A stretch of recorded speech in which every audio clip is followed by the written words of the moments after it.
आपका स्वागत है। एफएमएसएस सब्जेक्ट में measurement of flowing fluid unit से आज के इस लेक्चर में बेंचुरीमीटर के बारे में स्टडी करेंगे। बेसिकली देखा जाए तो बेंचुरीमीटर एक फ्लो मेजरमेंट डिवाइस है जिससे किसी भी फ्लोइंग फ्लूइड का वॉल्यूमेट्रिक फ्लो रेट ज्ञात किया जाता है। अगर इसकी हिस्ट्री देखी जाए तो इसको 1797 में जियोवानी बतिस्टा बेंचुरी ने डेवलप किया था। इस साइंटिस्ट के ऑब्जर्वेशन के अनुसार यदि फ्लोइंग एरिया कम हो जाए तो फ्लोइंग वेलोसिटी बढ़ जाती है और वेलोसिटी बढ़ने से उसी पॉइंट पर प्रेशर घट जाता है। तो उसके इस ऑब्जर्वेशन को बेंचुरी इफेक्ट भी कहते हैं और इसी इफेक्ट को यूज करके मतलब प्रेशर ड्रॉप को यूज करके हम वॉल्यूमेट्रिक फ्लो रेट भी ज्ञात कर सकते हैं। चलिए बात करेंगे इसके बारे में आगे। तो पहले बेंचुरीमीटर का जो वर्किंग प्रिंसिपल है उसको हम समझते हैं। बेंचुरीमीटर बेसिकली 3 प्रिंसिपल पे काम करता है, मतलब 3 प्रिंसिपल के कॉम्बिनेशन पर काम करता है। पहला बर्नौली इक्वेशन जो आप पढ़ चुके हैं, दूसरा कंटिन्यूटी इक्वेशन ये भी आप पढ़ चुके हैं, और तीसरा है बेंचुरी इफेक्ट। ठीक है, तो अगर बर्नौली इक्वेशन को देखा जाए तो वहां पर सभी एनर्जी हेड्स का योग क्या होता है, कांस्टेंट होता है। और कंटिन्यूटी इक्वेशन के अनुसार क्रॉस सेक्शनल एरिया और फ्लूइड की वेलोसिटी का गुणनफल कैसा होता है, कांस्टेंट होता है। इससे हम ये भी कह सकते हैं कि area is inversely proportional to velocity of fluid. ठीक है, तीसरी चीज ये बात करने लायक है, मतलब बेंचुरी इफेक्ट। तो जैसा कि मैंने अभी आपको बताया था कि किसी भी फ्लोइंग फ्लूइड का क्रॉस सेक्शनल एरिया घटता है तो फ्लूइड की वेलोसिटी बढ़ जाती है, और वेलोसिटी बढ़ जाती है तो वहां पर प्रेशर ड्रॉप भी हो जाएगा। इसी कंसेप्ट को बोलते हैं बेंचुरी इफेक्ट। ठीक है, तो इसमें इस ऑब्जर्वेशन के अनुसार जो प्रेशर ड्रॉप हो रहा है उस प्रेशर ड्रॉप को यूज करके हम क्या करेंगे, फ्लोइंग फ्लूइड का वॉल्यूमेट्रिक फ्लो रेट ज्ञात करेंगे। ठीक है, और अगर कंबाइंडली इसके प्रिंसिपल को समझा जाए तो हम कैसे समझेंगे। Working principle of venturi metre, इसको समझने का तरीका यह है, जब फ्लो का क्रॉस सेक्शनल एरिया कम हो जाता है तो फ्लूइड फ्लो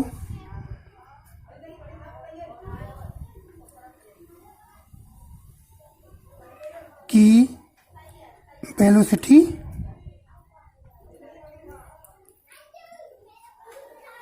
बढ़ जाती है और वेलोसिटी बढ़ने से प्रेशर ड्रॉप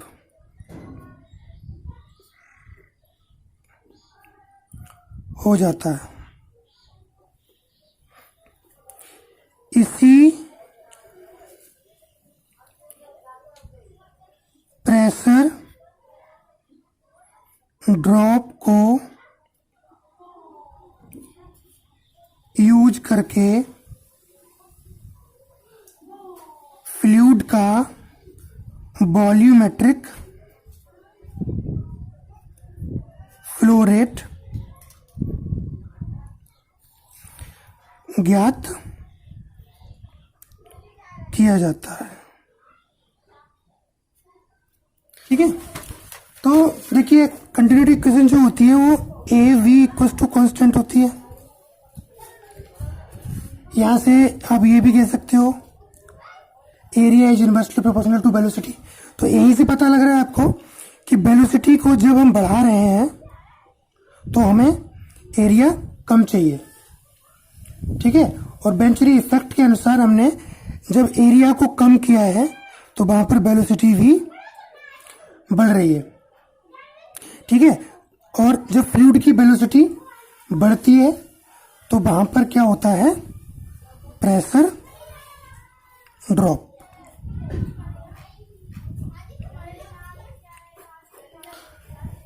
ठीक है, तो आई थिंक ये प्रिंसिपल आपको क्लियर है। अब चलते हैं बेंचुरीमीटर की कंस्ट्रक्शन पर, मतलब बेंचुरीमीटर दिखता कैसा है, उसके अंदर कौन कौन से हिस्से होते हैं। तो देखिए एक बेंचुरीमीटर का फिगर मैंने बनाया हुआ है। तो इस फिगर में देखिए एक पाइपलाइन है।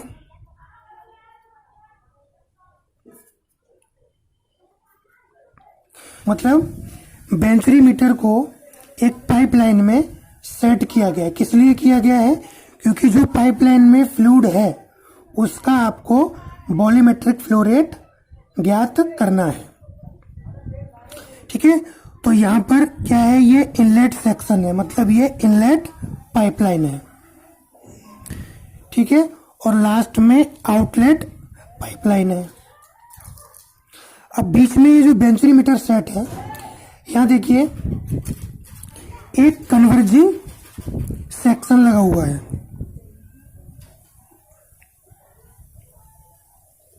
उसके बाद एक थ्रोट है। थ्रोट मीन्स गला। ठीक है, ये एक थ्रोट है, और थ्रोट के बाद फिर क्या है, ये डाइवर्जिंग सेक्शन है। ठीक है, तो बेंचुरीमीटर में कौन कौन से पार्ट होते हैं, पहली चीज कन्वर्जिंग सेक्शन होता है, दूसरा थ्रोट होता है, तीसरा डाइवर्जिंग सेक्शन होता है। अच्छा, अब इन तीनों हिस्सों का काम क्या रहता है। कन्वर्जिंग सेक्शन जो है ये भी आपको कोन के आकार का दिखाई दे रहा है, शंकु के आकार का। ठीक है, कन्वर्जिंग सेक्शन में जब फ्लूइड आता है तो फ्लूइड का फ्लोइंग एरिया धीरे धीरे डिक्रीज होता है। ठीक है, और इस कन्वर्जिंग सेक्शन का जो एंगल है वो 15 से 20 डिग्री तक होता है। ठीक है, तो इसी एंगल पर वो फ्लोइंग एरिया घटता रहता है। बाद में यही फ्लूइड कहां पर आता है, थ्रोट में। ठीक है, थ्रोट में क्या है कि एरिया एकदम से कम है। जहां पर फ्लूइड आपका इनलेट हो रहा था उसके कंपैरिजन में थ्रोट का एरिया बहुत कम है। ठीक है, तो अब यहां पर एरिया कम हो गया, तो अब ये थ्रोट क्या करेगा, फ्लोइंग फ्लूइड की वेलोसिटी को डिक्रीज कर देगा। ठीक है, और इसी पॉइंट पर मतलब थ्रोट में प्रेशर ड्रॉप भी होगा। मतलब पहले प्रेशर ज्यादा था और थ्रोट में आने के बाद में फ्लूइड का प्रेशर कैसा हो जाएगा, डिक्रीज हो जाएगा। तो इस प्रेशर को मेजरमेंट करने के लिए हमने देखो एक यूट्यूब मैनोमीटर को लगाया हुआ है। ठीक है, देखिए यहाँ पे लिखा हुआ है हाई प्रेशर और इधर लो प्रेशर। तो अब आपको प्रेशर डिफरेंस मिल गया। ठीक है, इधर का प्रेशर माइनस इधर का प्रेशर। ठीक है, फिर थ्रोट के बाद आता है डाइवर्जिंग सेक्शन। अब डाइवर्जिंग सेक्शन में क्या होगा, अब एरिया धीरे धीरे धीरे धीरे बढ़ेगा। ठीक है, और कब तक बढ़ेगा, जब तक आउटलेट पाइप ना आ जाए। मतलब अब इस वाले पॉइंट का प्रेशर और इस वाले पॉइंट का प्रेशर लगभग लगभग सेम हो जाएगा। ठीक है, बीच में हमने यूज करके इस फ्लोइंग फ्लूइड का प्रेशर ड्रॉप ज्ञात करके हम इसका क्या करेंगे, वॉल्यूमेट्रिक फ्लो रेट निकाल लेंगे। ठीक है, अच्छा, ये जो थ्रोट होता है, इस थ्रोट का जो डायमीटर होता है वो इनलेट पाइप का 1/4 से 3/4 तक होता है, और ज्यादातर थ्रोट का डायमीटर इनलेट पाइप के डायमीटर का 1/2 यूज किया जाता है। ठीक है, और जो कन्वर्जिंग सेक्शन है, इस कन्वर्जिंग सेक्शन की जो लेंथ होती है उसको एक रिलेशन से सेट किया जाता है, वो क्या होती है 2.7 d minus D T parallel to axis. अब इसका एक्सिस क्या रह जाएगा, देखिए ये वाला हो गया इसका मेन एक्सिस। ठीक है, तो इस एक्सिस के पैरेलल इसकी लेंथ रखी जाएगी, और कैसे निकलेगी 2.7 d। अब ये d क्या है, ये d है डायमीटर ऑफ इनलेट पाइप, और जो dt है ये क्या है, डायमीटर ऑफ थ्रोट। ठीक है, तो इनलेट पाइप और थ्रोट पाइप के डायमीटर का डिफरेंस निकालकर आप उसमें 2.7 से मल्टीप्लाई कर दीजिए, तो आपको कन्वर्जिंग सेक्शन कितनी लेंथ का लगाना है वो आपको पता लग जाएगा। ठीक है, यहां तक क्लियर है। अब हमने क्या देखा कि बेंचुरी मीटर में क्या होता है, पहली चीज कन्वर्जिंग सेक्शन,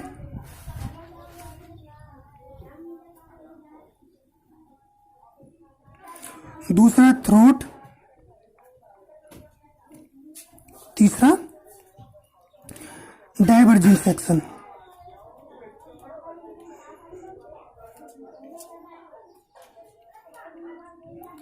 ठीक है,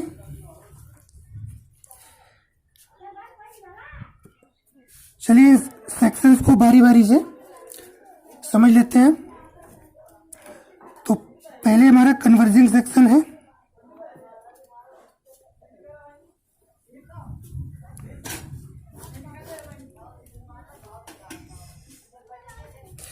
तो अब ये कन्वर्जिंग सेक्शन कहां पर होता है, इनलेट सेक्शन मतलब पाइप, इनलेट सेक्शन से थ्रोट के बीच में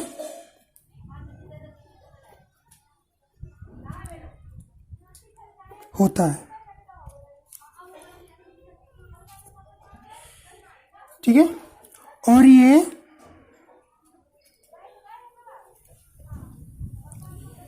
बेंचुरी मीटर का स्टार्टिंग सेक्शन होता है।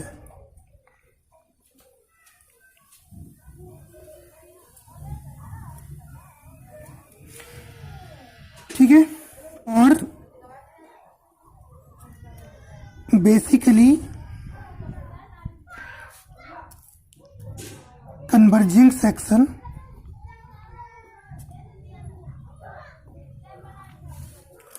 कोन के आकार का होता है, और कन्वर्जिंग एंगल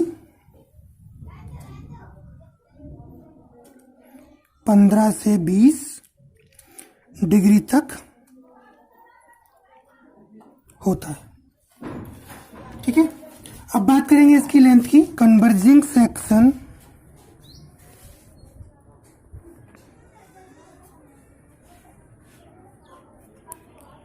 की लेंथ एक्सिस के पैरेलल, मतलब एक्सिस के समांतर d minus D T multiplied by 2.7 होती है। ठीक है, यहां पर डी क्या है, डायमीटर ऑफ इनलेट पाइप, और डी टी क्या है, डायमीटर ऑफ थ्रोट। ठीक है, कन्वर्जिंग सेक्शन का दूसरा हिस्सा थ्रोट से जुड़ा होता है। ठीक, एक सेक्शन हो गया। अब बात करते हैं दूसरे सेक्शन की। दूसरा सेक्शन कौन सा होता है इसका, थ्रोट।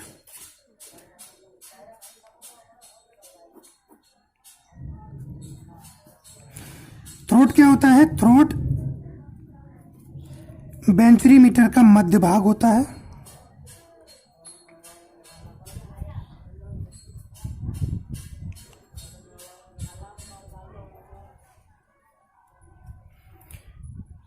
ठीक है, इसमें फ्लूइड की वेलोसिटी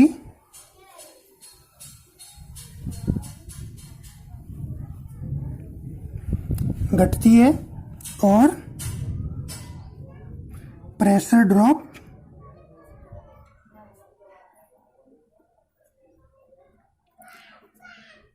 होता है।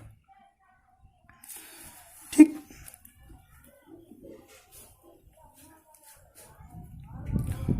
और थ्रोट का एक हिस्सा कन्वर्जिंग सेक्शन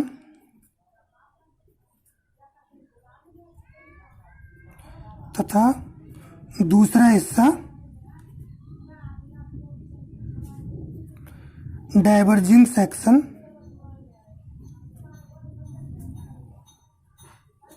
से जुड़ा होता है। ठीक है, अच्छा, इसकी डायमीटर की बात करें तो भी आपको बताया था मैंने थोड़ी देर पहले। थ्रोट का डायमीटर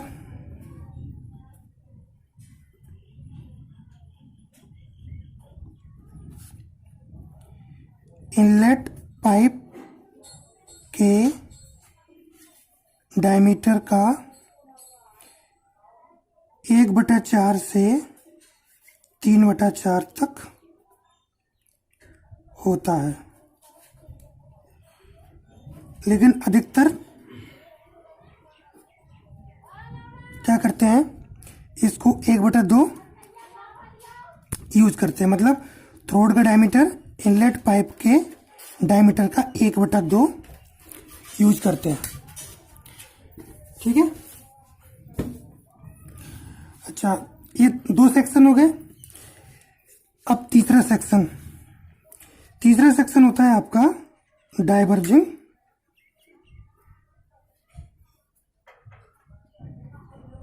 सेक्शन।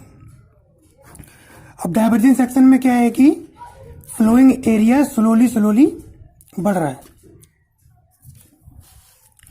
तो अब इसमें आप क्या लिख सकते हैं, यह वेंट्रीमीटर का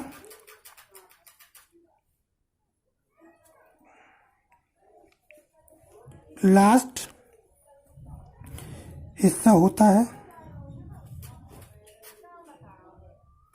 ठीक है, सबसे आखिर में होता है ये, जो कि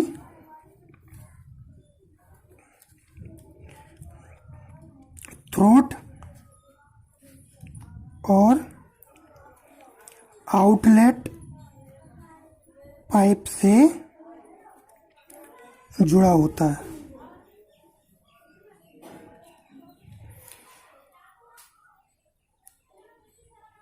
ठीक है, इसका एंगल होता है, इसका मतलब डाइवर्जिंग एंगल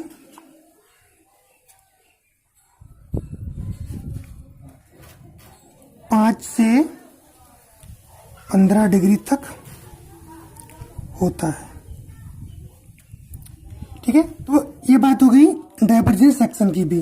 लेकिन इसमें एक बात ध्यान देने वाली बात यह है कि जब हमने इसके फिगर को देखा था, ये देखिए, तो यहाँ पर हम कन्वर्जिंग सेक्शन में एरिया धीरे धीरे कम कर रहे हैं और डाइवर्जिंग सेक्शन में एरिया बढ़ा रहे हैं।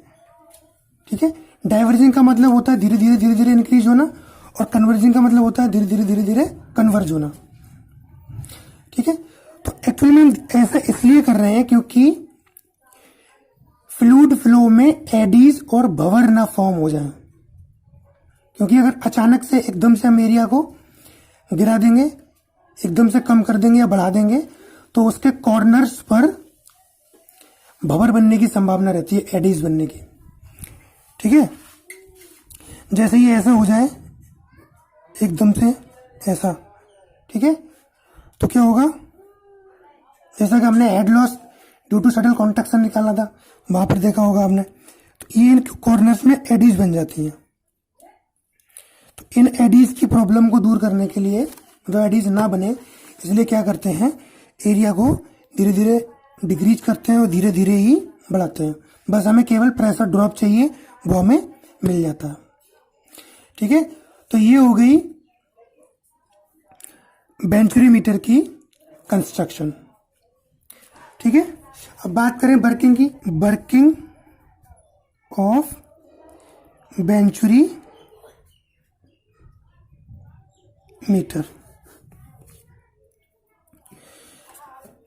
तो वर्किंग में क्या है कि इनलेट सेक्शन में जब फ्लूइड आता है, ठीक है, तो जो कन्वर्जिंग सेक्शन है इसमें वो एक्सीलरेट होना शुरू होता है, एक्सीलरेट होता है और यहां पर आकर बहुत तेज हो जाता है, स्पीड उसकी तेज हो जाती है एज कंपेरिजन टू स्टार्टिंग में। फिर ये डाइवर्जिंग सेक्शन में जाके रिटार्ड होता है। ठीक है, रिटार्डेशन मतलब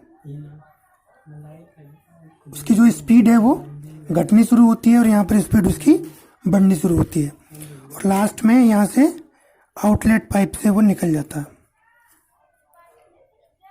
ठीक है,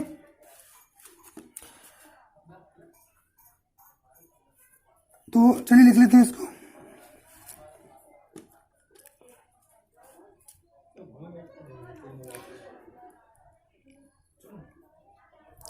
फ्लोइंग फ्लूइड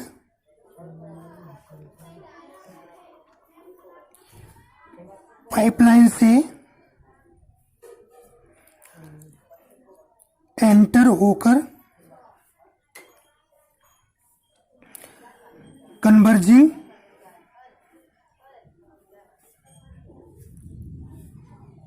सेक्शन में जाता है,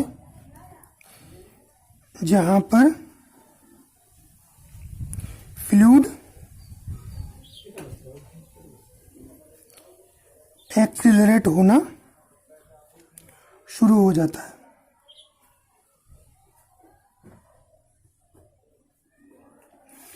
ठीक है, इसके बाद फ्लूइड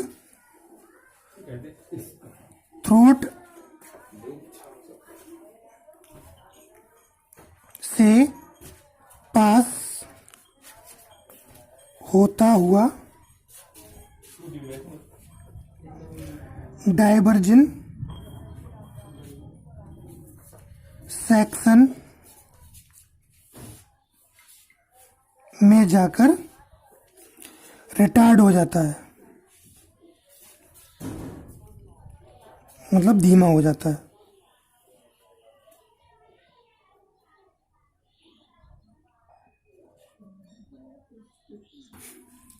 ठीक है, अब क्या है, थ्रोट में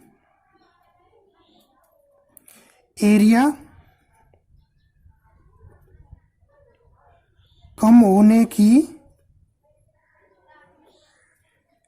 वजह से थ्रोट में एरिया कम होने की वजह से फ्लूइड की वेलोसिटी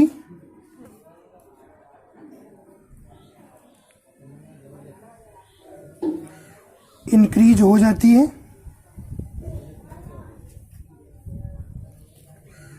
और फ्लूइड का प्रेशर ड्रॉप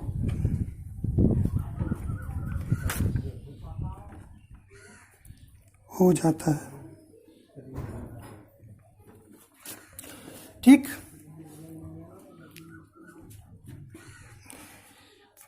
फिर क्या है, इस प्रेशर ड्रॉप को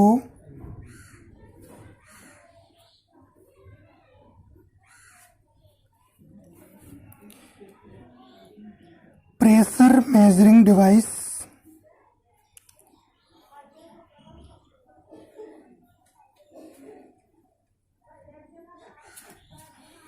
उसमें भी कौन सा है आपका यूट्यूब मैनोमीटर से मेजर कर लिया जाता है।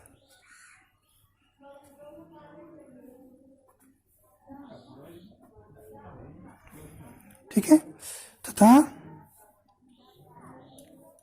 प्रेशर ड्रॉप से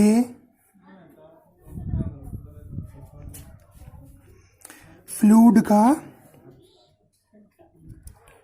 वॉल्यूमेट्रिक फ्लो रेट ज्ञात कर लिया जाता है।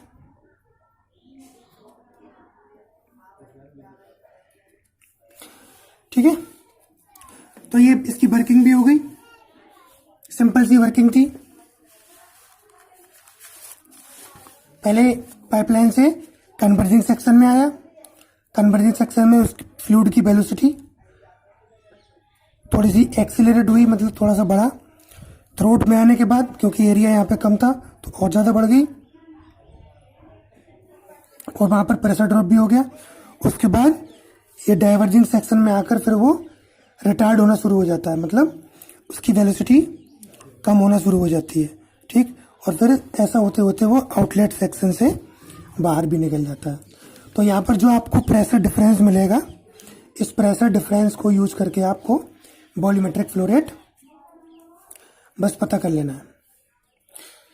ठीक, की थ्योरी ले लीजिए आप, लिखने में थोड़ी सी आसानी है।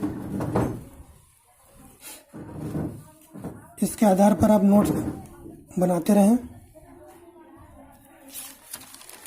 प्रॉपर इसको लिखते रहें।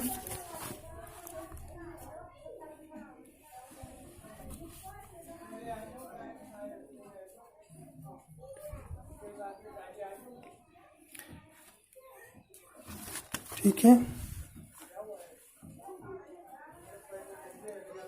तो आज के लेक्चर में इतना ही, मिलते हैं नेक्स्ट लेक्चर में। तब तक के लिए धन्यवाद। पढ़ाई करते रहें, खुश रहें, आबाद रहें।